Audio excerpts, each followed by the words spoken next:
The Anakim are mentioned several times in the Old Testament, and they are described as a race of giants who were descended from a figure named Anak.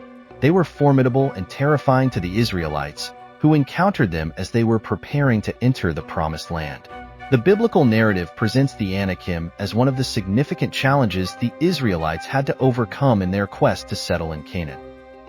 The origin of the Anakim. The Anakim were said to be the descendants of Anak, a figure of great stature and strength. In Joshua 15 verse 13, we read, "In accordance with the Lord's command to him, Joshua gave to Caleb son of Jephunneh a portion among the Anakites, Hebron formerly called Kiriath Arba after Arba, who was the greatest man among the Anakites."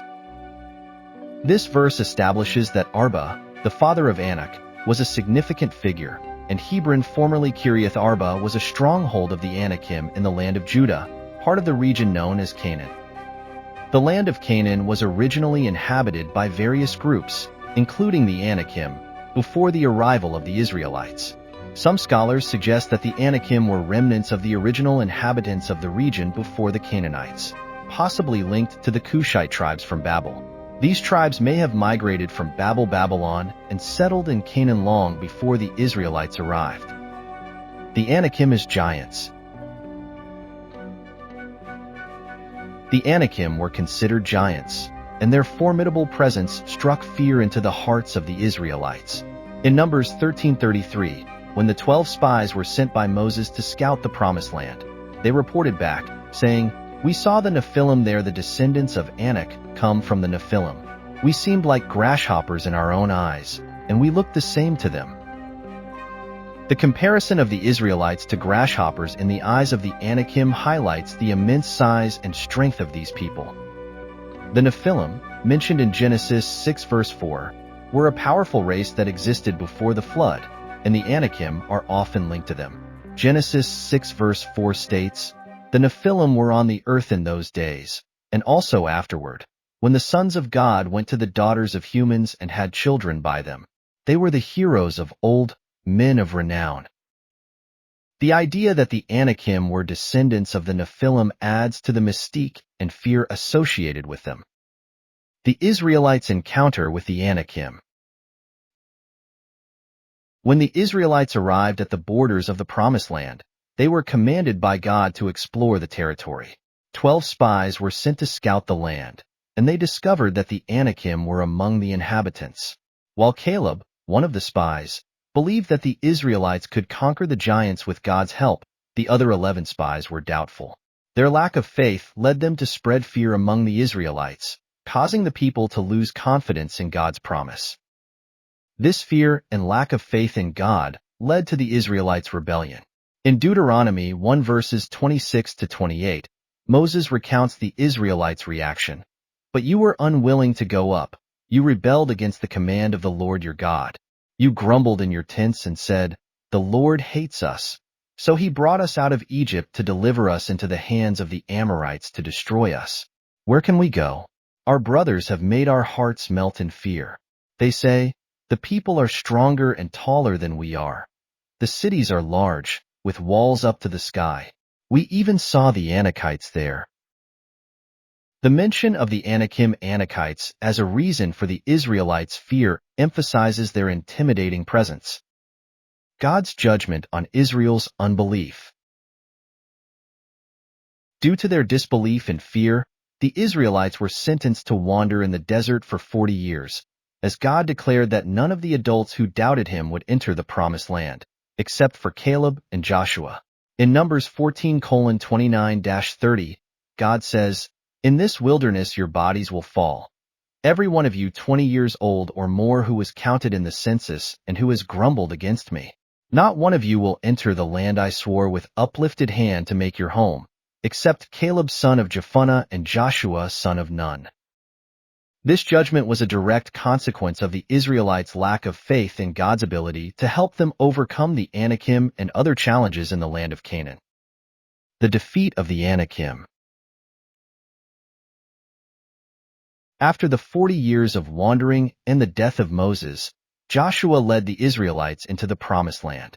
The Anakim were still residing in the area, particularly in the regions of Hebron, Debir, Anab, and the hill country of Judah and Israel. Joshua and his army began a series of battles to take control of the land, and the Anakim were among the last people to be defeated. Joshua 11 verses 21 to 22 describes this conquest. At that time Joshua went and destroyed the Anakites from the hill country, from Hebron, Debir, and Anab, from all the hill country of Judah, and from all the hill country of Israel. Joshua totally destroyed them and their towns. No Anakites were left in Israelite territory. Only in Gaza, Gath, and Ashdod did any survive.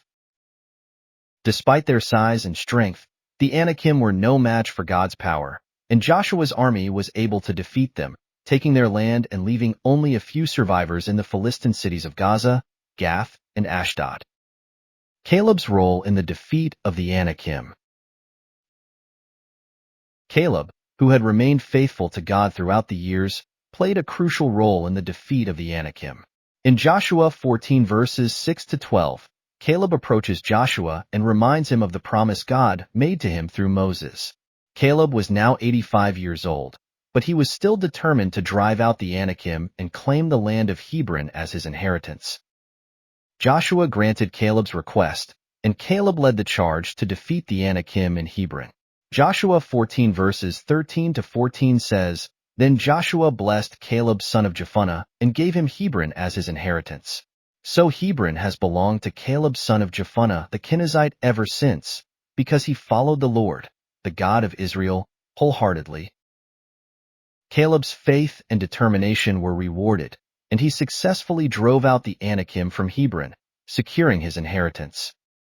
The significance of the Anakim. The Anakim are significant in the biblical narrative as symbols of overwhelming obstacles and challenges that can only be overcome with faith in God. Their towering presence and the fear they instilled in the Israelites serve as a reminder of the importance of trusting in God's promises, even in the face of seemingly insurmountable difficulties. Moses emphasized this lesson in Deuteronomy 9 verses 4 to 6 when he warned the Israelites not to become arrogant or self-righteous when they entered the Promised Land.